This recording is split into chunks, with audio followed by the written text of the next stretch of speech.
Bueno, buenas tardes a todos. Gracias por estar acá en este foro virtual. Vamos a analizar la radiografía de la Asamblea Nacional del Índice Latinoamericano de Transparencia Legislativa. Esta última edición del Índice Latinoamericano de Transparencia Legislativa se publicó el 25 de agosto por la Red Latinoamericana de Transparencia Legislativa y dio el desempeño de los cuerpos legislativos de 13 países de la región, base estándares internacionales de transparencia y los principios del Parlamento abierto. Panamá, en este índice, ha obtenido un puntaje general de 35.2%, siendo 0 lo más opaco y 100 lo más transparente, por debajo de la media regional de 39.6. Nos coloca como el cuarto parlamento más opaco de la región, seguido por Honduras, Bolivia y Venezuela. ¿Qué significa para Panamá los resultados de este índice? ¿Cuál es su impacto? ¿Qué ha hecho diferente otros países de la región para tener parlamentos más transparentes? ¿Cuáles deben ser las acciones para mejorar? Estas y otras preguntas vamos a abordarlas durante este foro virtual. Le damos la bienvenida en este momento para iniciar, para tener una idea también acerca de cómo vamos a desarrollar la conversación. Cada expositor aproximadamente va a tener unos 10 minutos de presentación. Yo voy a hacer la introducción de cada panelista y al final tendremos unos 15 minutos de discusión abierta con preguntas y respuestas. Comienza entonces Olga Dovaldía, quien es directora ejecutiva de la Fundación para el Desarrollo de la Libertad Ciudadana, capítulo de Panamá de Transparencia Internacional. Nos presenta la introducción al Índice Latinoamericano de Transparencia y nos explica un poco acerca de los resultados que obtuvo Panamá. Olga, buenas tardes. Buenas tardes a todos. Muchísimas gracias por la oportunidad de estar acá en alianza con Espacio Cívico. La Fundación para el Desarrollo de la Libertad Ciudadana es miembro de la Red Latinoamericana de Transparencia Legislativa y como tal, desde nuestra organización levantamos la información para poder ser parte del Índice Latinoamericano, que efectivamente fue lanzado el 25 de agosto como mencionó, agradezco enormemente su moderación, y por parte de la Fundación para el Desarrollo de la Libertad Ciudadana, capítulo panameño de Transparencia Internacional, agradecemos mucho la presencia de nuestro director, miembro de la Junta Directiva, Alonso Villueca, y nuestra distinguida invitada, Rocío Noriega. Realmente es un honor tenerla con nosotros. Y muchas gracias a Lea de Bosner, la directora ejecutiva de Espacio Cívico, que es el ángel, la mano que mece la cuna y permite que todas estas cosas sucedan. Quisiera comenzar por compartir pantalla y tratar de ser lo más breve posible con los resultados del índice. Realmente hemos tenido una cobertura nacional con el tema muy importante. Creo que es muestra indudable de que hay un apetito en el país por entender los procesos que nos abordan y qué es lo que pasa con nuestra Asamblea Nacional, con ese servicio público que debe venir de la Asamblea y esos tres roles que son los roles clásicos de un parlamento: el rol legislativo, que es el proceso de hacer leyes, por supuesto, y normativas para beneficio del país o modernización del país, o resolver problemas específicos como ha sido la época de pandemia, que el informe, además, que hemos presentado, también tiene un breve análisis de cómo ha sido el desempeño de los parlamentos de nuestros países durante el tiempo de pandemia, y allí tampoco sale nuestro parlamento o nuestra Asamblea Nacional bien calificada.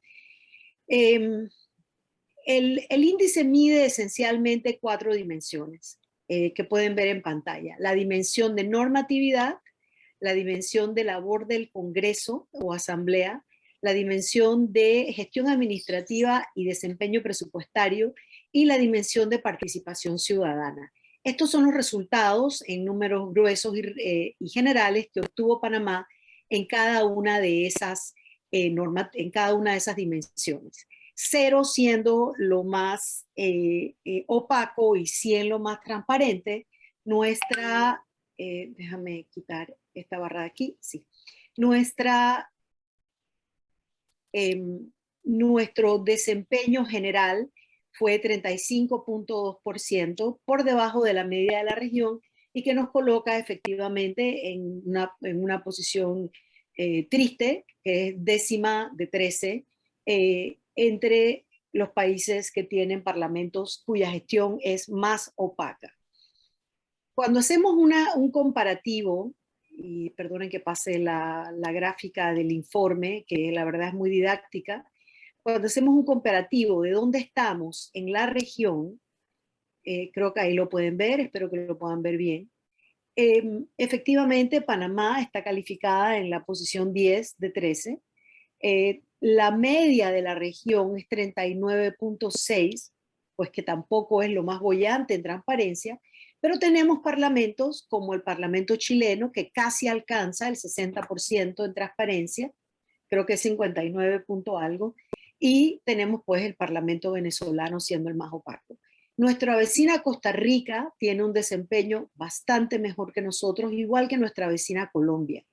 ¿Qué están haciendo Chile, Costa Rica, Colombia, Paraguay, distinto a lo que estamos haciendo en Panamá?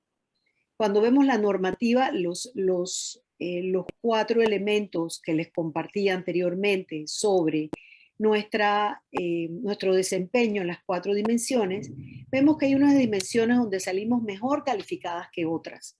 Nuestra dimensión de peor calificación es la gestión administrativa y ejecución presupuestaria, con 11.8% de transparencia, es decir, si lo miramos del otro lado, 89% de opacidad en relación cuando lo comparamos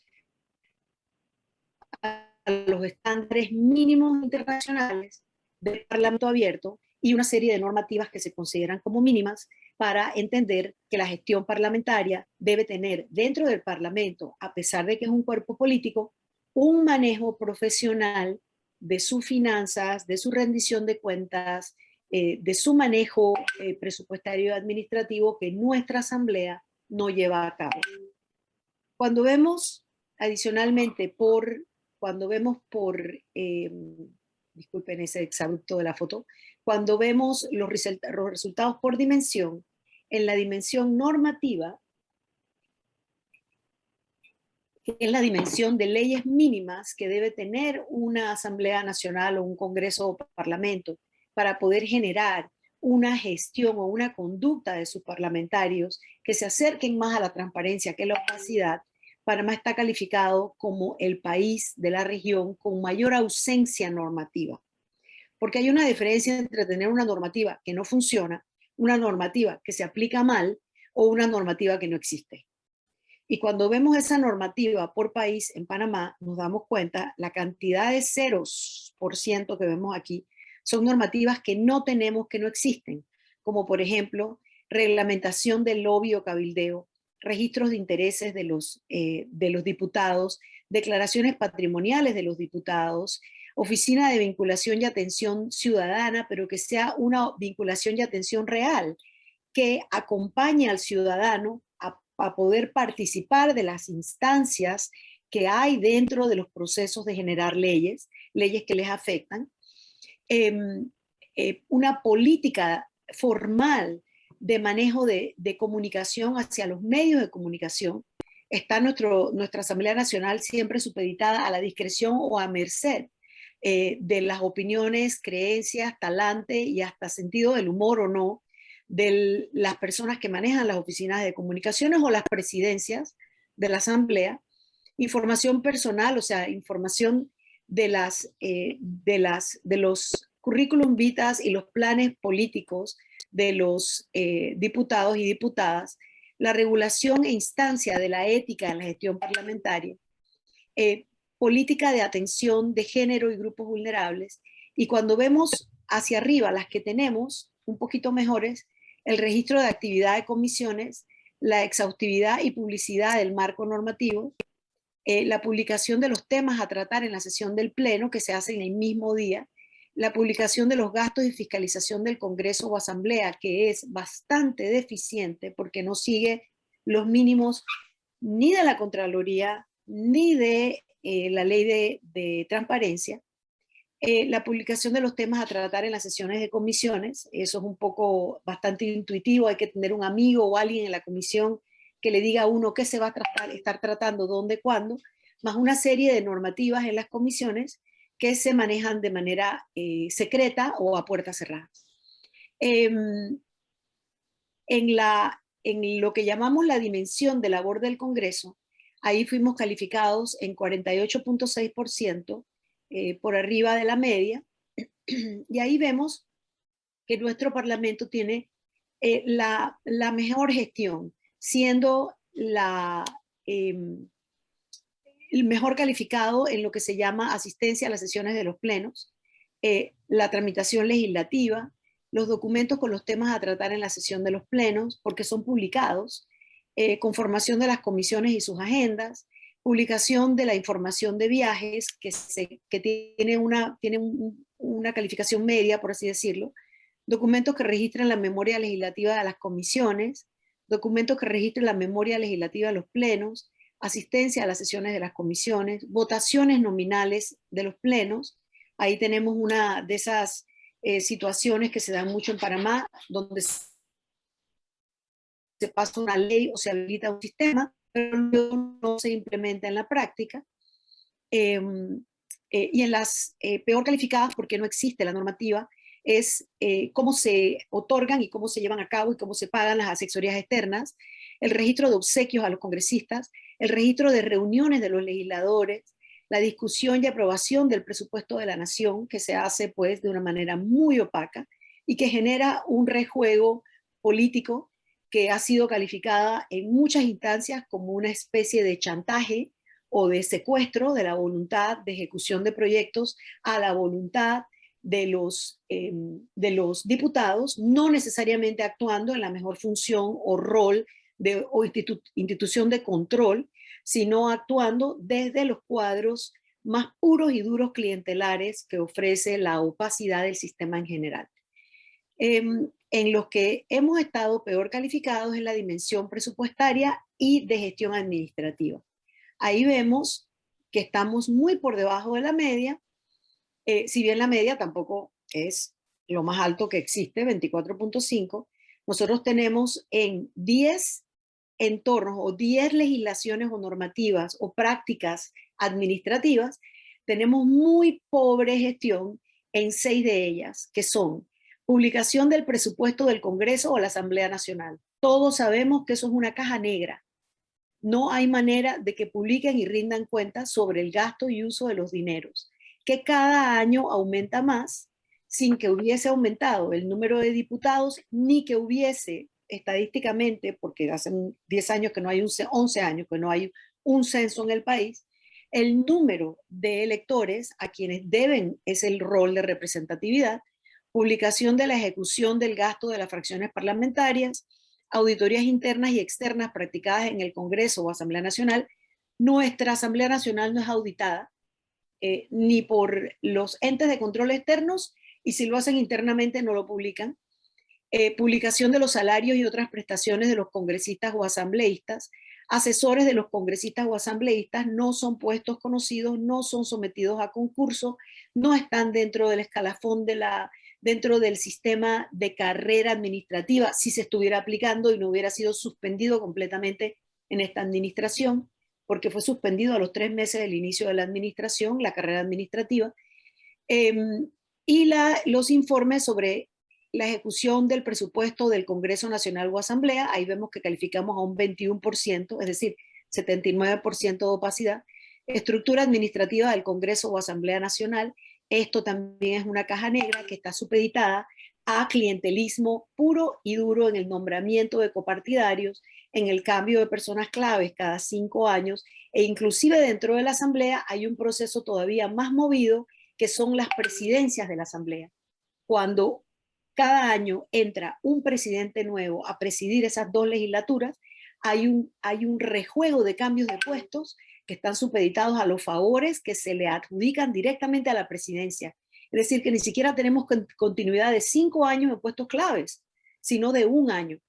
Estructura administrativa del Congreso o Asamblea Nacional, publicación de los estados financieros por viaje de los legisladores por motivos de trabajo dentro y fuera del país, y publicación de la contratación pública, que está en un 35% de transparencia, es decir, lo opuesto en opacidad, porque nuestra Asamblea, además de haberse declarado soberana y no obedecer la ley de transparencia, tampoco obedece la ley de contrataciones públicas. Finalmente, en la dimensión de participación ciudadana, que es donde mejor calificación tenemos, 47.6%, tenemos unos indicadores que son muy fuertes, como las plataformas educativas, por el hecho de tener la Asamblea Juvenil, que se suspendió por pandemia, pero está resumiendo. Hace unos días esa Asamblea Juvenil presentó a la Oficina de Participación Ciudadana como resultado de la Asamblea Parlamentaria, la Asamblea Juvenil, unas leyes de conservación ambiental y de ecoturismo. Existencia de un mecanismo para resolver conflictos, también lo tienen. Canal de revisión de televisión del Congreso o de la Asamblea Nacional, se considera como un tema de transparencia importante. Ingresos de medios de comunicación al recinto está en 90%, pero nuevamente, esto depende de la voluntad de quien quiera el día que quiera. Y lo hemos vivido en esta administración. Publicación de información en las páginas web está en 50%, y quizás la parte más débil es que lo que se publica en datos cerrados, no en datos abiertos. No pertenecen, no tienen una hoja de ruta de Parlamento abierto para llegar a alcanzar esos 4 principios de Parlamento abierto. Si bien tienen algunos programas que han iniciado con estructuras internacionales de apoyo como es Parlaméricas, todavía no se han sumado formalmente y tampoco han participado formalmente y no han querido en todos estos 3 planes. Y el 4º plan de acción nacional de gobierno abierto, que fue lanzado el 31 de agosto, también la Asamblea declinó participar en gobierno abierto.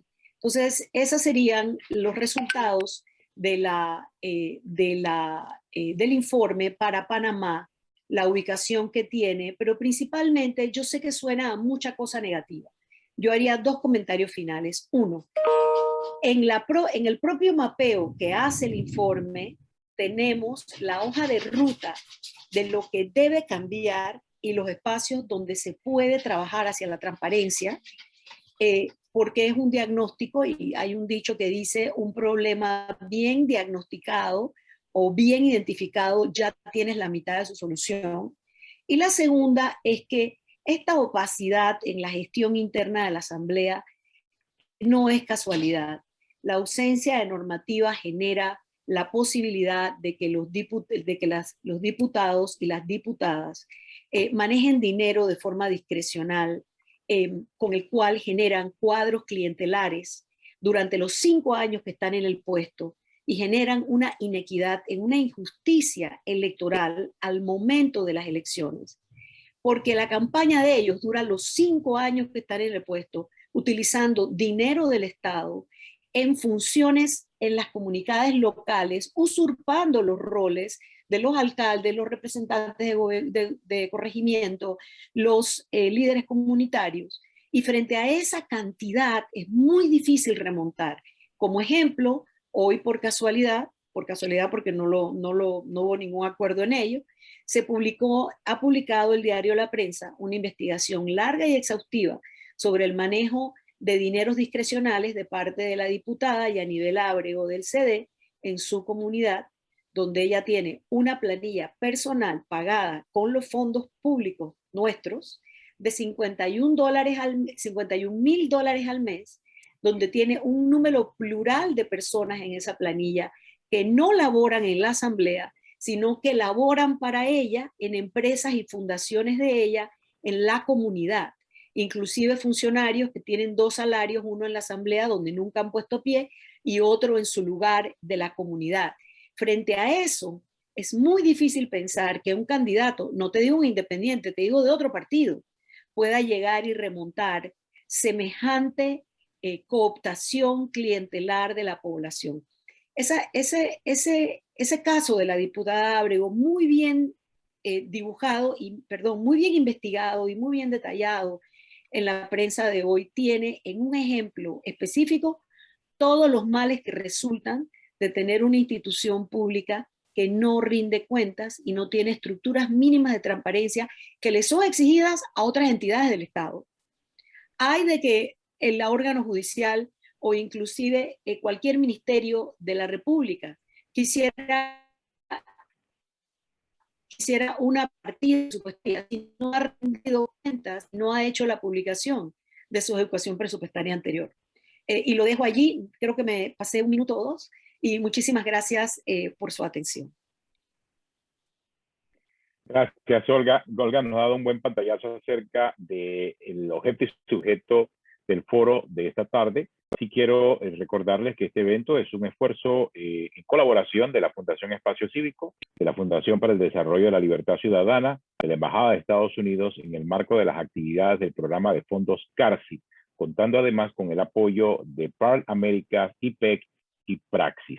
Ahora vamos a dar la bienvenida también a Lea de Borsner, quien es la directora ejecutiva de la Fundación Espacio Cívico, para que nos presente también quiénes van a ser los panelistas de hoy y a la vez también nos dé sus palabras de bienvenida para este foro, para entrar ya en materia después de conocer los resultados acerca de este trabajo que se hizo. Lea. Muchas gracias, Atenógenes. Bueno, yo creo que luego de esta radiografía que nos muestra Olga, sin duda tenemos que asentar de que esta debe ser nuestra hoja de ruta a saber hacia dónde tiene que moverse nuestra Asamblea Nacional, pero creo que muchas de estas cosas también son bastante obvias y que se caen, como dice el dicho, se caen de maduro, que son cosas que debieran de estar sucediendo. Y viendo los resultados del índice, podríamos incluso ampliar y comentar que Espacio Cívico, una de las cosas que hace Espacio Cívico es precisamente monitorear la gestión de los diputados a través de unas variables que en ese momento, cuando se crea el boletín de diputados, estas variables incluso salen de lo que había sido el índice anterior, algunas de las que se podían medir en ese momento, del último índice del que participó Panamá antes de este, creo, si no me equivoco, fue el del 2016, y allí es que sale la inspiración para construir las primeras variables del Observatorio Legislativo de Espacio Cívico. Yo creo que con esta radiografía que tenemos hoy con los resultados de este índice, incluso podríamos tener una conversación sobre qué más podríamos medir dentro del observatorio que tiene Espacio Cívico, y una de las cosas que me salta a la vista es, por ejemplo, los registros de las reuniones de cabildeo. Hace poco tuvimos en la participación de unas diputadas del Parlamento Europeo, que casualmente nos comentaba que algunas de estas prácticas son obligatorias, otras no, y una de las que no es obligatoria es la de los registros de las reuniones, pero con miras a que en algún momento lo sea. Y obviamente si tú no publicas tus reuniones y otros sí lo hacen, y si transparentan esta información, pues empiezas a crear esa barra de transparencia. Y estos creo que son variables que podríamos considerar para seguir ampliando nuestro boletín de diputados y que este fuera de la mano con el índice de transparencia legislativa. Y bueno, como decía Tenor, como hablar un poco sobre lo que hace Espacio Cívico, es esto realmente, es la observación de estas variables, pero también facilitamos espacios de participación como el que tenemos ahorita para ahondar sobre temas de interés nacional. Y también hace poco lanzamos la Academia Espacio Cívico, que está ahorita en su segunda edición, dictando cursos sobre participación ciudadana, liderazgo con integridad y gestión de proyectos como herramienta para la participación ciudadana organizada. No les quito más tiempo, solo estas breves palabras de bienvenida, y bueno, gracias por acompañarnos a todos el día de hoy. Gracias, Lía. Y esta tarde vamos a tener tres expositores que realmente van a darnos muchas luces acerca de lo que ha ocurrido. Vamos a presentar a Rocío Noriega. Ella es asesora del Grupo Bicameral de Transparencia del Congreso Nacional de Chile. Interesante. Del lado panameño, Alonso Illueca, abogado, profesor asociado a la Universidad Santa María la Antigua, que también nos acompaña. Y también va a estar con nosotros el diputado Juan Diego Vázquez, diputado independiente de la Asamblea. Vamos a iniciar con Rocío Noriega, para que nos hable acerca de los principales hallazgos de los resultados del índice y también esa experiencia chilena, que ha hecho Chile diferente. Rocío, gracias y bueno, te escuchamos.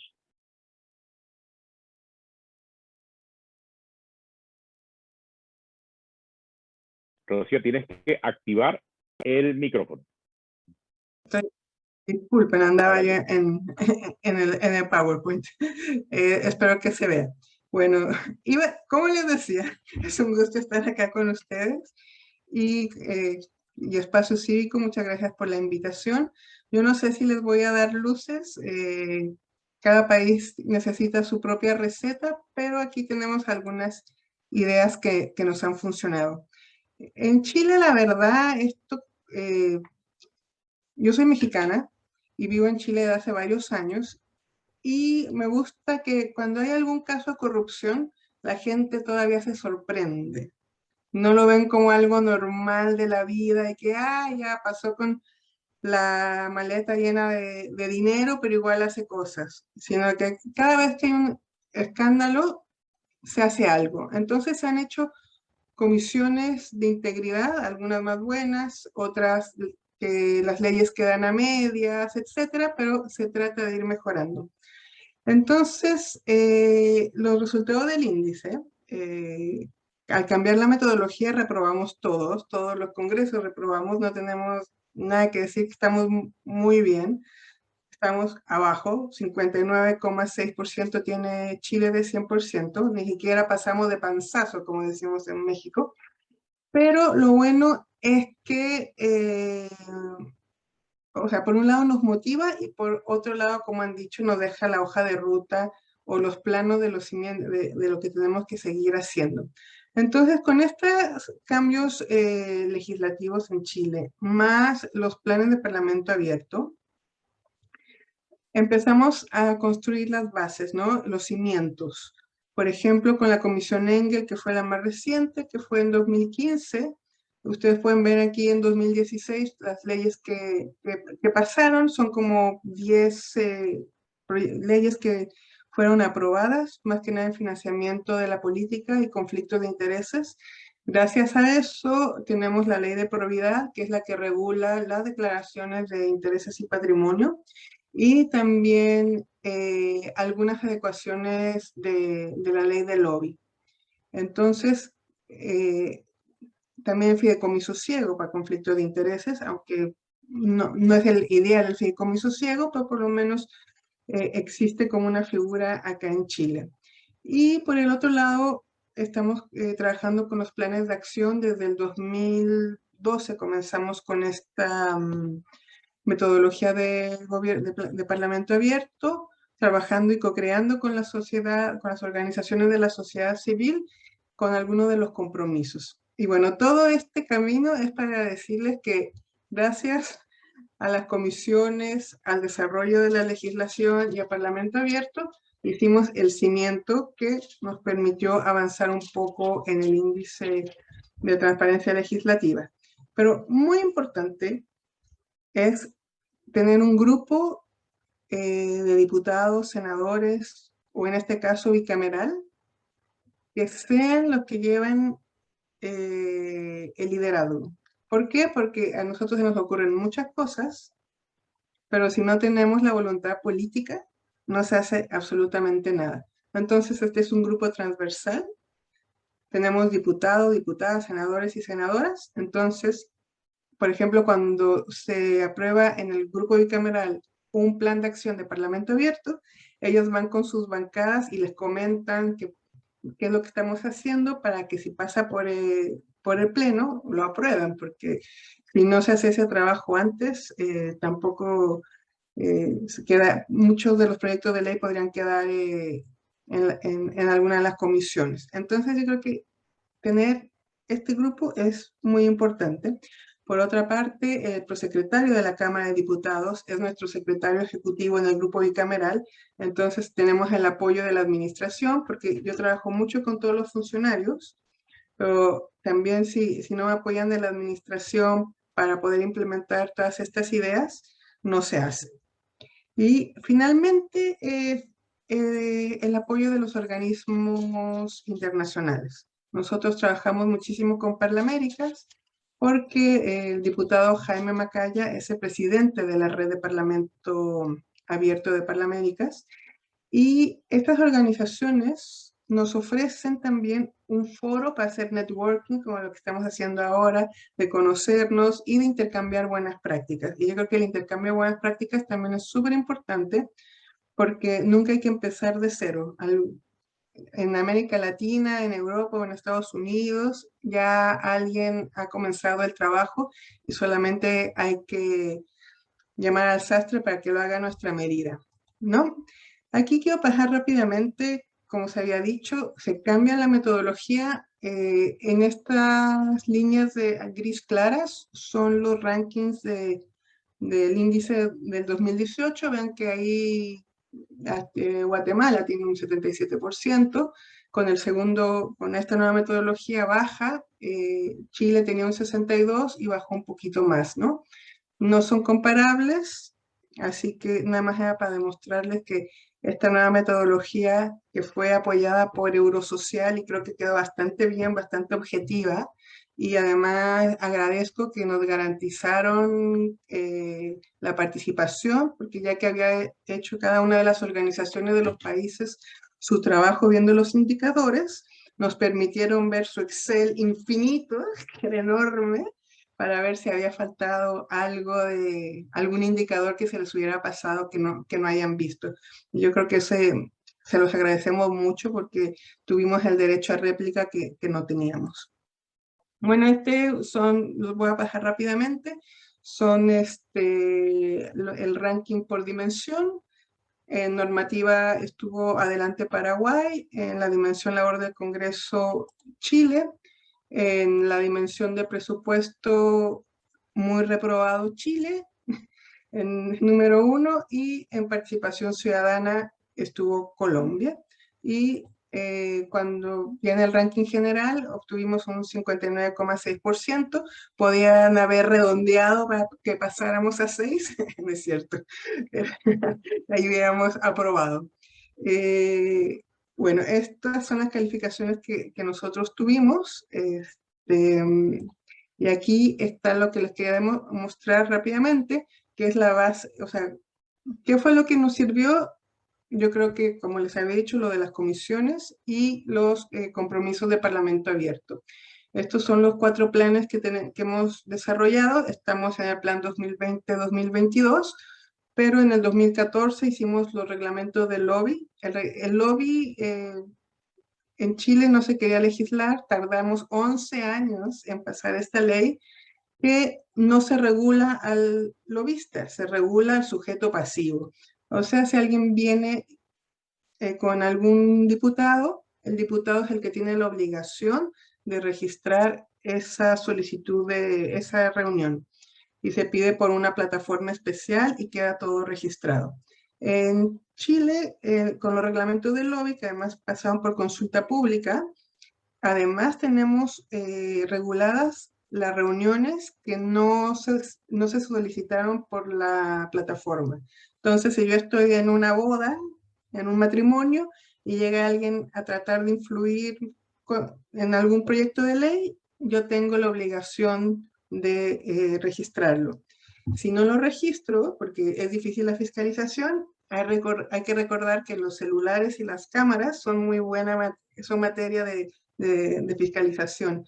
Por ejemplo, una senadora se juntó con una organización, no lo publicó, y después esa misma organización, sin desearle mal a nadie, publicó la noticia que se habían reunido con ella para que vieran sus grupos de interés que estaban trabajando.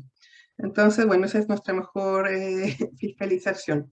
Después, el plan de 2019, se hizo un estudio sobre participación ciudadana para ver qué era lo que estábamos haciendo en participación, y vimos que estaban yendo al Congreso los mismos de siempre, hombres de 40 años, abogados de Santiago. Con eso comenzamos el reglamento de participación ciudadana, con esos antecedentes, que fue co-creado. Teníamos planeado terminarlo en un año, pero la co-creación a veces hace que los plazos sean más largos, y en total fueron como un poquito más de 2 años hasta que se aprobaron los reglamentos de participación en el Senado y en la Cámara. Son igualitos, pero siendo Congreso bicameral, cada quien quería tener su propio reglamento. Y eso está entonces ya en la normativa, y fue lo que nos ayudó también en el índice.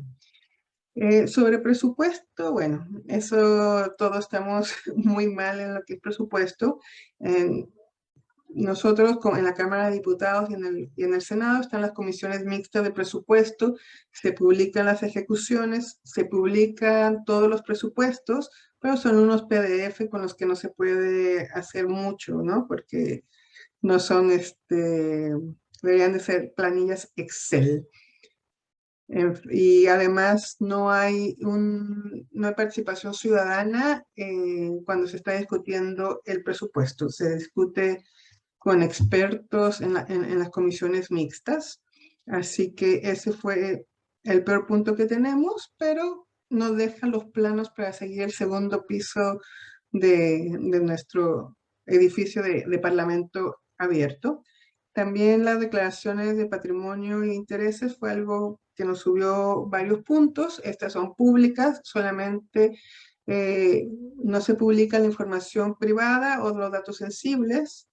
Incluyen al cónyuge de forma voluntaria y hasta exactamente por el nepotismo, todos los parientes hasta el 4º grado. Entonces, hacer una declaración patrimonial y de intereses acá en Chile, que es una plataforma también que la lleva Contraloría, pero no verifica los datos, te puede llevar hasta una semana si es que tienes muchos activos y muchos familiares. Y ahora estamos trabajando en lo que es la huella legislativa. Queremos que en un solo sitio quede qué pasó con ese proyecto de ley, quién hizo lobby, quiénes fueron a las audiencias públicas, qué presentaciones se hicieron. Esa información está ya transparentada, pero tienes que saber manejarte en el sitio porque está en muchas páginas web de los sitios del Congreso Nacional. Y además queremos hacer como un mapa de lo que es transparencia para que la gente pueda ir dirigiéndose a esos lugares. ¿Qué nos falta por hacer? Lo malo, lo bueno, lo que falta y lo que estamos trabajando. Bueno, lo malo fue que tampoco, como en Panamá, en acceso a la información pública, las comisiones de ética del propio Parlamento son las que ven el reclamo por falta de acceso a la información, perdón. Si alguien solicita la información y se le da de forma parcial o no se le da, va a la misma comisión de ética. Entonces, eso es algo bastante criticado. Tenemos un proyecto de ley que sí duerme en el Congreso desde hace más de 3 años, donde creamos una oficina de ética independiente, que sería como la que vería todos estos temas de que las declaraciones de patrimonio estén bien hechas, de que los datos sean ciertos, etc.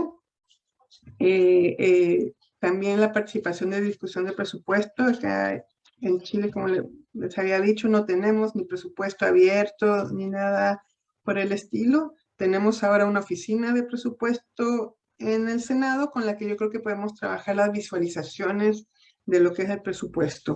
El formato de datos también, nosotros tenemos en Word y en PDF.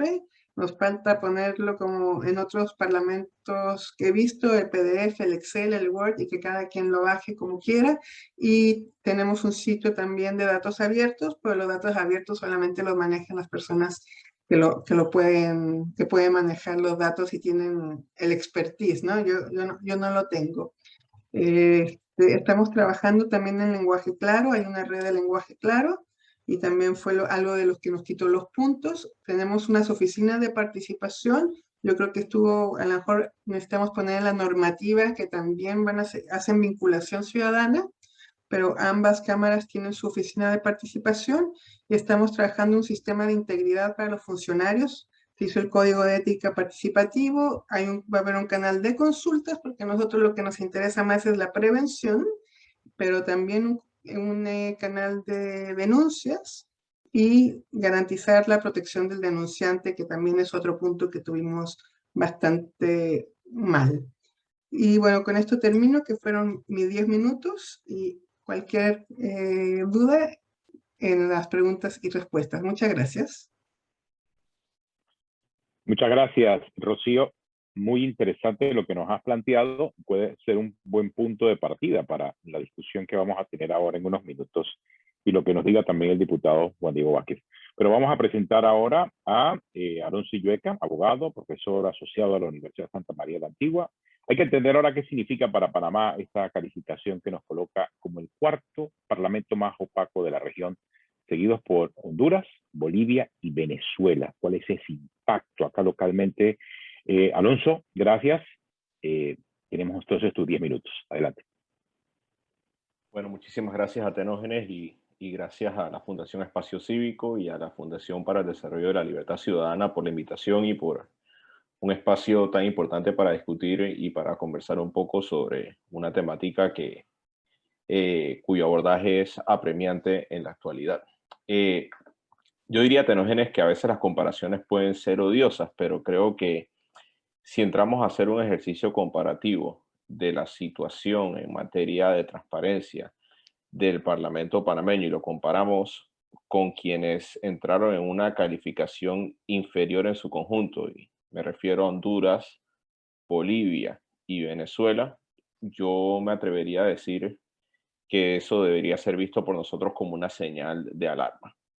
Y una señal de alarma porque si uno estudia un poquito la historia y uno revisa qué ha sucedido en estos tres países en los últimos 10 años, podemos decir de forma bastante categórica que los parlamentos de estos tres países, nuevamente de Honduras, Bolivia y Venezuela, se han visto involucrados en sendas crisis de sucesión constitucional. Y algunos se aventurarían incluso a decir que han vivido golpes de Estado perpetrados por el Parlamento de los tres países en cuestión.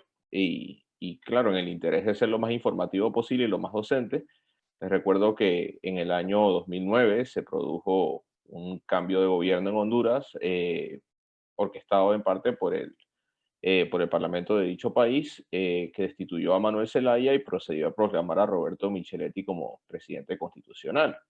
Lo mismo sucedió el año pasado, en medio de la pandemia de la COVID-19, con las elecciones en Bolivia y la subsecuente destitución y el autoexilio de Evo Morales y la proclamación de Yanine Áñez como presidenta constitucional de Bolivia, en el entendimiento de que tanto Micheletti como Áñez provenían, en ese momento, venían del Parlamento. Lo mismo se puede decir de Venezuela con la crisis constitucional que han enfrentado en los últimos años y la lucha por el poder entre Nicolás Maduro, presidente, entre comillas, de Venezuela, y Juan Guaidó, quien es el líder legítimo, considerado por muchos estados como el líder legítimo y presidente del Parlamento venezolano.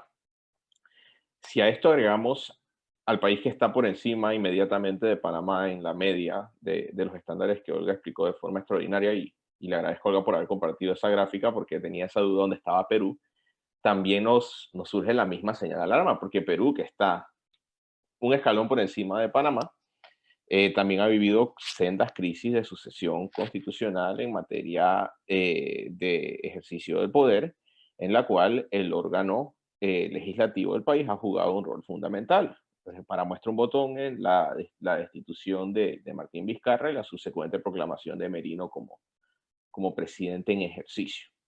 Entonces, de una forma u otra, lo que se puede afirmar de forma bastante clara es que de los 5 países que están en esta lista que acabamos de construir artificialmente, el único país que no ha vivido una crisis de sucesión constitucional que involucra al órgano legislativo es Panamá. Entonces, si Panamá está en ese grupo de países que tienen una media baja y que están en los últimos lugares de ese índice, y Panamá quiere ver con quién se está comparando, creo que la comparación no es buena y debería levantar nuevamente las señales de alarma, solamente por utilizar una comparación. Y nuevamente, a veces las comparaciones pueden ser odiosas y pueden que sean desagradables para algunos, pero esos son los hechos. Además de esto, creo que esto es un desafío fundamental porque la transparencia en la gestión legislativa, de una forma u otra, directa o indirectamente, contribuye a lo que estamos tratando de analizar a través de este ejemplo, que es la transferencia pacífica y ordenada del poder. Entonces, ¿cómo se compara esto a nivel regional? Yo creo que a nivel regional, si bien vimos que la media en la región es bastante baja, yo me atrevería a decir que esto es un síntoma adicional de la erosión de las normas de gobernanza democrática a nivel regional. Pues la falta de transparencia, y en este caso en específico la falta de transparencia en el órgano legislativo, puede a la postre imposibilitar la armónica colaboración que tanto se pregona que dice nuestra Constitución entre los tres poderes del Estado. Y esto a su vez puede devengar en tendencias autoritarias por uno o por varios órganos del Estado y a su vez propiciar la confrontación entre ellos. Entonces, la transparencia viene siendo un requisito sine qua non para mantener la gobernabilidad democrática, para mantener la estabilidad democrática y para garantizar nuevamente la transparencia pacífica y ordenada del poder. Entonces, además de esto, si hacemos el ejercicio y nos aventuramos, además de analizar Panamá, a ver lo que, hacer un ejercicio ya no comparativo, sino un ejercicio integral de cómo está la región, creo que a su vez eso nos invita a pensar un poquito más en dónde está el péndulo de la democracia y autoritarismo. Y la conclusión más sencilla posible sería que no está en este momento donde queremos que esté. Nuevamente se necesitan parlamentos que tengan fortaleza institucional, eso es muy importante, la institucionalidad siempre es muy importante, pero la vía para lograr esa fortaleza no se encuentra en la opacidad, sino en el ejercicio de la función pública de forma transparente, con sujeción a las normas preestablecidas, con sujeción al Estado de Derecho.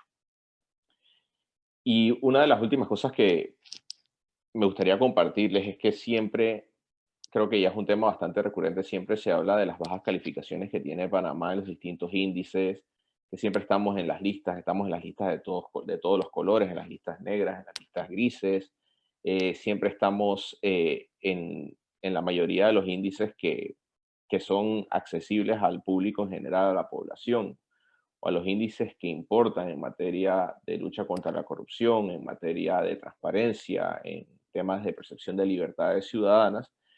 En la mayoría de los casos, Panamá tiene un rendimiento medio y en la mayoría de los casos rendimientos de bajos a bajísimos.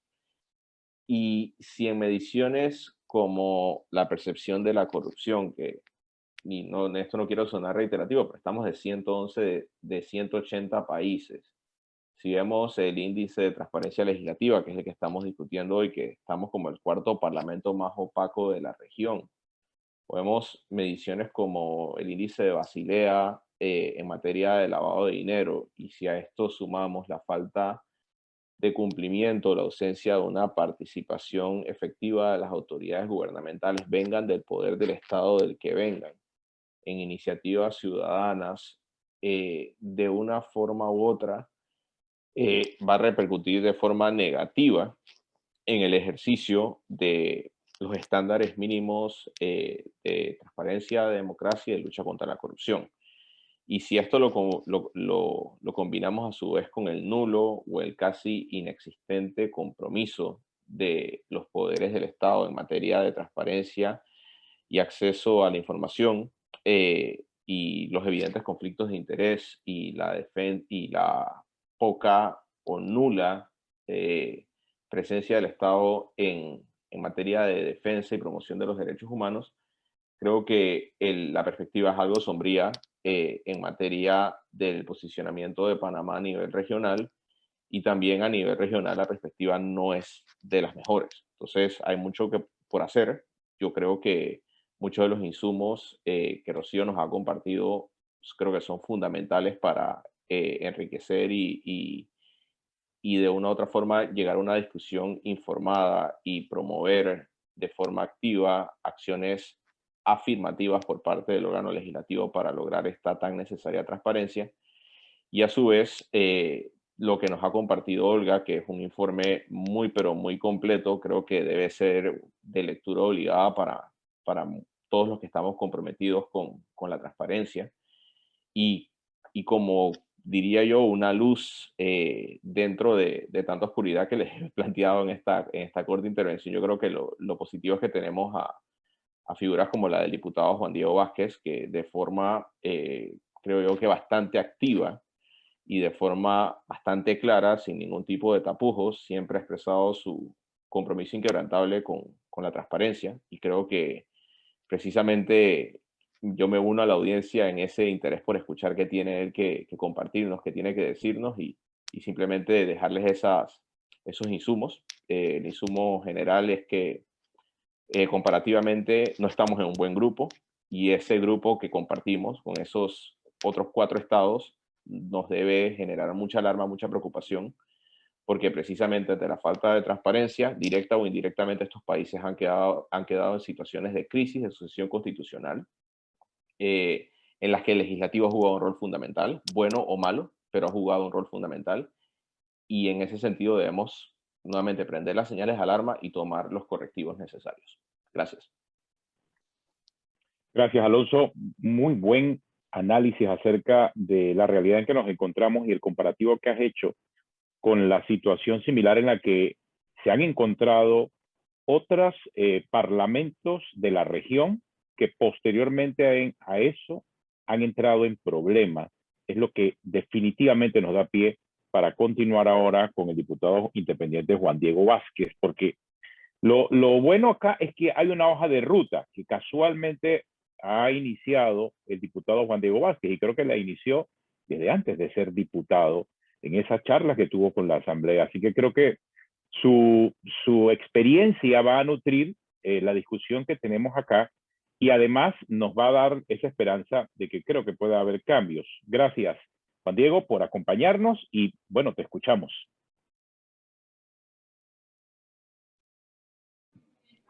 Hola, hola, ¿cómo están? Buenas tardes, gracias por la invitación a Espacio Cívico, a la Red de Transparencia Legislativa y a todos los demás actores que hacen que este foro sea posible. Un abrazo de admiración y de respeto y de estima a todos los compañeros panelistas, a las compañeras y al compañero, y por supuesto al moderador, que es un gran amigo, que también estaba interesado de su profesión y su esquina en estos temas que deben importarnos a todos. Para mí es un placer y un honor poder estar compartiendo esta clase de foros sobre estos temas, y ojalá fueran más discusiones las que tenemos en la Asamblea sobre esto que las que tenemos fuera de la Asamblea sobre esto. Pero yo quiero comenzar destacando lo que yo podría llamar un pequeño logro hacia el camino de empezar a enderezarnos para poder darle contexto a esta conversación, y es que el informe final del Índice de Transparencia Legislativa pudo ser presentado por Olga Dovaldía propiamente al presidente de la Asamblea, en algo que hasta el momento puede parecer poco importante, pero es inédito, y creo que los compromisos que allí puedan haberse dado con el presidente de la Asamblea pueden ser el mejor camino a lograr esas reformas que sin duda necesitamos. Ahora yo lo que quisiera es empezar a detallar las preguntas que están interesados la mayoría en responder, y es: ¿cuál es la hoja de ruta de la Asamblea? La realidad en sentido técnico, en sentido práctico, en sentido legal y en sentido político es que no existe tal hoja de ruta, porque lo más cercano a una evaluación que se ha hecho por parte de la Asamblea misma, hago la aclaración, fue una consultoría que el presidente Rubén de León en los periodos 2015-2017 solicitó al PNUD, si no estoy equivocado, y que producto de esos estudios se produjo una propuesta de reforma del reglamento que además era muy escueta y no cumplía con la mitad de los indicadores que estamos aquí interesados en que se cumplan, y que está de más decir que nunca fue aprobada. Y aquí yo tengo que hacer una acotación importante sobre cuáles son las causales porque se afecte el índice y porque no hay una ruta. Y es algo que se llama sencillamente voluntad política. Si no existe voluntad política, simplemente no van a haber cambios a lo interno de la Asamblea. Y por eso es que es tan atinada la primera pregunta con la segunda, porque automáticamente hablamos de la posibilidad o no de qué va a ser la Asamblea y de qué puede hacer el ciudadano. Es que la voluntad política y el espacio político para poder llegar a las discusiones en la Asamblea, por lo menos en Panamá hasta cierto punto, lo pueden controlar los ciudadanos. Y no solamente de la forma esta, digamos, más teórica y más directa, que es cuando votan por alguien que cree en estas cosas. Yo probablemente era de los muy pocos, si no el único, candidato que en sus propuestas incluía el tema de transparencia legislativa como una propuesta a cumplir en la Asamblea, sino que adicional no es un tema que aún el ciudadano entiende cómo le afecta. Y yo creo que Rocío, creo que Alonso, excelentemente bien planteado justo antes de mí, han planteado los efectos negativos que tiene una asamblea opaca para el funcionamiento de un país, y más allá de los efectos directos, nos habla del panorama, qué clase de ambiente político y social está planteando y qué resultados puede tener. Y yo creo que esas comparaciones que bien hizo Alonso, al menos con Venezuela, son escenarios que con el debido respeto del hermano país, nadie quiere buscar y todos debemos evitar, con líderes parlamentarios electos, en el caso nuestro de la Asamblea, y por supuesto la ciudadanía, como los principales afectados en un desgobierno de intento democrático dictatorial, como lo que lamentablemente viven los hermanos en Venezuela. Entonces, ¿cuál debe ser la hoja de ruta? Ahora es la pregunta. En primer lugar, debe haber algún espacio en el que la Asamblea se comprometa a estos cambios. Y sin darle mayor valor a las palabras, porque en gran sentido no se lo doy, y menos de personas que ya nos han fallado, el presidente de la Asamblea actualmente se comprometió el día de su toma de posesión a trabajar en una propuesta de reglamento interno para poder adecuarse a los estándares internacionales. Luego de la revisión que se hace, prácticamente que cae anillo al dedo con el inicio del periodo de este presidente, del índice de transparencia legislativa 2020, podemos ver las falencias que tiene Panamá, que al final son básicamente las mismas que tenían en los índices anteriores. Y todo esto es debido a que no hemos trabajado en nada. ¿Y por qué no se ha trabajado en nada? La última discusión al reglamento orgánico del régimen interno fue en 2009, es decir, hace 2 periodos de gobierno. Y la más reciente, que tengo que mencionarla porque no puedo no decir que existe, tiene que ver con el tema de la virtualidad. Me dan un momentito.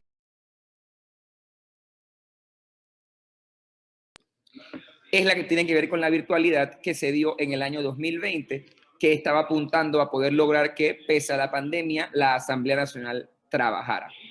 Y hay un problema que poco analizamos, pero que están intrínsecamente ligados, y es que la transparencia tiene que ver con la modernización. Y nuestro órgano del Estado no solamente no es transparente, sino que no es moderno. Hay normas, y creo que Olga las apuntaló muy bien al inicio, que hablan de estas normas medioambientales o de reciclaje. La Asamblea por ley debe imprimir un ejemplar de orden del día, de acta y de proyecto de ley para cada diputado, aunque esté la curul vacía, como lamentablemente ocurre mucho en Panamá, pero por ley tiene que hacerlo. Un cambio sencillo al reglamento, que no es un cambio que ni les afecte directamente a los colegas con los que no hay que hablar ni de voluntad política, sino de sentido común, en el que en vez de hablar de impresión del documento, se puede hablar de que se publique a través de los medios digitales que ahora tenemos en la Asamblea, son avances importantes. Otro avance importante que yo creo que es fundamental, porque es de las cosas, no la única, pero de las cosas que a mí más me da vergüenza al ver a los colegas de la región, el tema del voto. Y yo no sé si doña Rocío tiene una idea de cómo en Panamá se vota, pero se vota pegándole a la mesa. De una forma no solamente que es imposible rendir cuentas, sino que nos asemeja con los salvajes a los que supuestamente hemos superado según la antropología y la historia de la humanidad. Pues lamentablemente en la Asamblea hasta hace muy poco se insistía en que sea una forma transparente, correcta y apropiada de votar. Hoy por hoy, pese a que no está, sí está reconocido en la ley, pero no está obligado en la ley, hay un sistema de votación virtual que da la posibilidad de dar seguimiento. Yo diría que por los últimos, por lo menos desde febrero de este año, calculo yo, pero hubo un receso de 2 meses, o sea que tenemos como 4 o 6 meses en ese sistema y está funcionando. Porque no solamente nos ha permitido ver cómo votan los diputados, sino que está asegurando que haya el quórum, porque imagínense, Rocío, y a todos los que nos están escuchando, a que a veces se votaba y había que pedir que subieran las manos los diputados para ver si estaban los números necesarios para poder votar, porque cuando era un tema del golpe y el secretario, y es lo que le manden, eso tiene que aprobarse, así que él tiene que ser aprobado, no es un tema de que si está la cantidad o no. Y cuando se ponían a contar, Unos entraban, unos salían, se movían por el pleno. Nunca ha habido certeza de que el quórum se respetaba. Pero ahora, con la votación digital, es indiscutible. Porque para votar hay que poner la huella, después hay que poner lo que uno quiere, una contraseña y entonces votar. Entonces yo creo que estos pequeños avances, porque son avances, tienen que ser matizados en su justa dirección. Y yo, con mucha humildad, reconozco las palabras de Alonso, y bueno, por la invitación misma entiendo que así significa para el resto de los organizadores, que tiene que ver con que hay personas de ahora, desde adentro, estamos haciendo los reclamos que la ciudadanía pide y que yo en la antelación pedía desde afuera.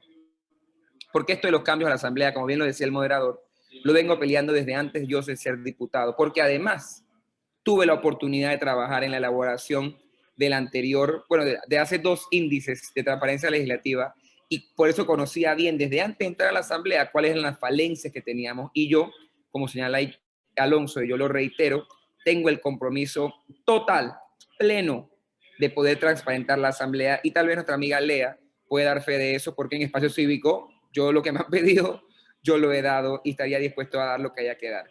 Entonces yo creo que lo más importante, por ejemplo, son esos espacios pequeños en que podemos conectar la pelea de la transparencia, que a veces es una pelea ideal o abstracta, utópica para algunos, con lo que el panameño, en este caso, ve que le afecta. Y otra cosa que fue mencionada y que es muy precisa y muy importante es la discusión del presupuesto de la nación, que en estos momentos, cabe recalcar, está siendo discutido en un salón a 3 puertas de aquí. Está el ministro de Obras Públicas dando cuentas sobre qué ha hecho y sobre qué pretende hacer. ¿Qué es lo delicado? Pese a que en este momento preciso no está ocurriendo, la ley permite al presidente de esa comisión declarar la sesión reservada y simplemente no publicar nada de lo que se habla. Y aunque uno puede entender que asuntos de seguridad nacional deban y pueden ser reservados, al no haber un catálogo, el presidente ha reservado en otras ocasiones reuniones solamente para asegurar la opacidad, para poder dar a pie conflicto de interés y terminar en actos de corrupción, de peculado que afecta a los intereses de los panameños. ¿Qué significa esto? Ese es un artículo del reglamento que sin duda tenemos que poder modificar y que el panameño entiende muy bien porque afecta directamente lo que él está buscando. Adicional, hay algo que estamos tratando de incluir, que es el tema del conflicto de interés. Y yo escuchaba a Rocío y sin duda Chile está mucho más avanzado que nosotros en eso. En Panamá hemos logrado incluir en el consenso previo de primer debate, porque aquí hay 3 debates, Rocío, antes que algo sea la ley de la República.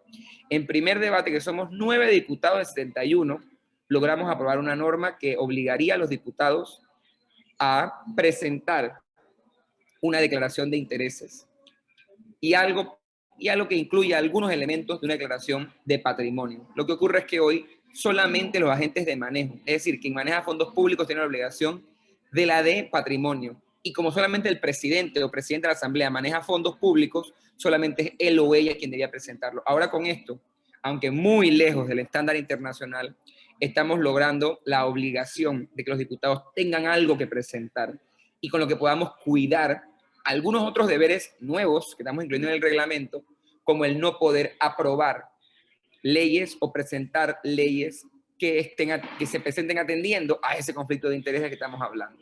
Entonces, yo sí creo que el momento es el correcto para los avances, porque es la primera vez que se configura una bancada como la nuestra en la Asamblea, que creo que es la única bancada que de forma unánime ha señalado el aval a los avances en materia de transparencia. Y lo más triste es que cuando vienen aquí los organismos internacionales que están encargados de estos estudios, señalan e incluyen a Panamá, inclusive una diputada panameña es la vicepresidenta de la red de parlamentos transparentes y parlamentos abiertos, y yo digo, pero ¿con qué cara un colega nuestro puede ir a decirle a cualquier otro país qué hay que hacer para hacer un parlamento abierto cuando aquí no hay un compromiso institucional con la materia? Y que además, en el caso particular de quien la ocupa, no he escuchado ni siquiera un compromiso personal. Entonces yo lo que creo aquí es que tenemos que buscar la manera de amarrar estas preocupaciones, estas metas con los intereses ciudadanos y apalancarnos los que desde adentro creemos en esto con aquella ciudadanía que para mí es la marcada mayoría que sí pretende avance en esta dirección para poder transformar la forma en la que el Parlamento se mueve. Y yo les digo algo, es mucho más efectivo, porque creo que del panel soy el único que está directamente como parlamentario. Es la forma más sencilla de hacer las cosas, es la forma más concreta de hacer las cosas, y es la forma más real de trabajar.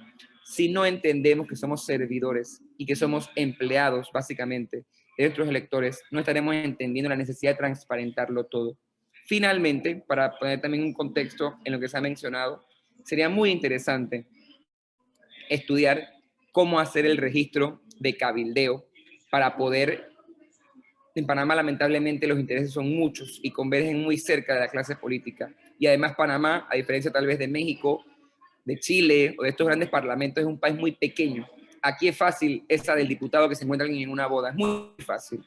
Y lamentablemente ni uno se registra, ni quien entra a la asamblea se registra. Entonces, sin duda alguna, hay muchos espacios creados para que un diputado pueda recibir personas en la asamblea, fuera de la asamblea, en oficinas, en las áreas donde son electos. Y eso tiene que ser controlado, porque sin duda, yo lo que puedo decir, sin espacio de equivocarme, es que hay intereses. Y esas reuniones en las que los intereses se ven con los diputados, y puede haber dinero, puede haber prebendas, puede haber promesas, son aquellas que destruyen la fibra sobre la cual la democracia debe estar construida. Y yo creo que ese análisis de, miren, lo interesante es que el registro de cabilderos está avalado en una resolución de hace más de 20 años, creo yo, de la Secretaría General, pero nunca se ha cumplido. Y aquí, al revés de lo que decía Rocío en Chile, en vez de la obligación ser del diputado, es del cabildero que debe registrarse. Por supuesto, está de más decir que en Panamá no hay un solo cabildero registrado, pese a que yo veo todos los días pasar personas a diferentes despachos legislativos, a la presidencia de la Asamblea, entre otros. Y yo creo que tiene que haber una obligatoriedad de esa divulgación, porque tiene que ver con la transparencia. Entonces yo creo que ahí tenemos que caminar para asegurar que el Parlamento pueda manejarse mejor. Y sin duda, nosotros comenzar a dar el ejemplo desde la casa, transparentando la forma en la que manejamos nuestro presupuesto. Lamentablemente, si todo reposa más que en un consejo administrativo o en una persona apolítica, en el presidente de la Asamblea, que es el jefe administrativo de la Asamblea y que cambia cada año, como decía Olga, lamentablemente se crean focos de corrupción y de nepotismo, de amiguismo y de todos estos términos que buscamos eliminar en vez de algo positivo. Pero bueno, lo importante entonces para el ciudadano es luchar para conseguir diputados y diputadas con esas agendas claras, luchar en las discusiones de la Asamblea. Mañana vamos a estar discutiendo el reglamento, justamente con este webinar lo anuncio. Entonces es importante empoderarse de los espacios y pelear porque se hagan buenos avances, porque a veces cuando uno está solo aquí, eso es lo que Juan Diego quiere, sin entender que es la ciudadanía la que está pidiendo transparencia. Y finalmente, hacer firme la solicitud para una mejor y más transparente asamblea. Así que gracias por el tiempo, creo que me extendí un poquito y quedo pendiente de las preguntas que pueda haber. Muchas gracias, diputado. Sí, tenemos algunas preguntas y ya abrimos en la etapa de preguntas y respuestas. Y la primera es para Rocío. Dice Ariel Junca, Rocío, algo fundamental que ha mencionado es el tema de los legislativos. ¿De qué manera en Chile lograron tener representación en la Asamblea de tal manera que lograron impulsar estas iniciativas? Y pone el ejemplo de Panamá, ya que en Panamá, con el tema del populismo, el exceso de poder en este órgano, se ve sumamente difícil esa renovación de figuras que permitan iniciar este tipo de propuestas. ¿Cómo fue en Chile, Rocío? Cuéntanos. Bueno, esto fue en 2012, se hizo un seminario internacional sobre lobby, partidos políticos, y se firmó la Declaración de Santiago, que era como los principios de Parlamento Abierto, pues en esa época no se llamaba Parlamento Abierto. Y ahí el senador Hernán Larraín, hoy ministro de Justicia, fue el que además tenía muchos años en el Congreso, dijo, para poder implementar esta declaración necesitamos a un grupo que se encargue de implementarla dentro del Congreso y además para apoyar a nuestros colegas. Y ahí es donde invita a una serie de parlamentarios a que se unan a este grupo. Empezaron con el Senado, no eran caras nuevas, para nada, era gente que estaba interesada en mover esta agenda de Parlamento Abierto, y posteriormente invitaron a la Cámara de Diputados. Normalmente son los mismos parlamentarios que están en las comisiones de ética. Por ejemplo, todos los del grupo bicameral del Senado son los que integran la comisión de ética, excepto el senador, uno de los senadores, que le interesa mucho la agenda y por una resolución se permitió que aunque no estuviera en ética, pudiera formar parte. Y en la Cámara de Diputados también se le pide a los partidos políticos para que sea algo transversal y no digan, no, esto es de cierto partido, entonces no vamos a hacer nada de Parlamento abierto porque es de este partido, sino acá cada partido nombró a su representante que coincidía con la Comisión de Ética o no, y por eso la importancia de este grupo transversal para poder llevar a cabo los cambios, porque ellos son los que van a convencer a sus pares de que aprueben todos nuestros proyectos. No sé si contesté la pregunta bien. Es que la segunda pregunta tiene que ver casualmente con el grupo en el que formas parte como asesora. Este grupo, tú dijiste que una parte son diputados o son legisladores y otra parte son agentes externos a los congresos. No, este es el grupo bicameral, como el Congreso en Chile es bicameral, entonces tenemos a 6 diputados y a 5 senadores que conforman este grupo, que es como una comisión. Esta comisión, el prosecretario de la Cámara es el secretario ejecutivo y yo soy la asesora. Ese es todo el grupo bicameral. Y nos apoyamos, por supuesto, por la metodología de Parlamento abierto con sociedad civil. Pero no es que formen parte de la sociedad civil del grupo bicameral. Pero son asesores externos, entonces, a la Asamblea. Yo soy la única asesora externa que se podría decir.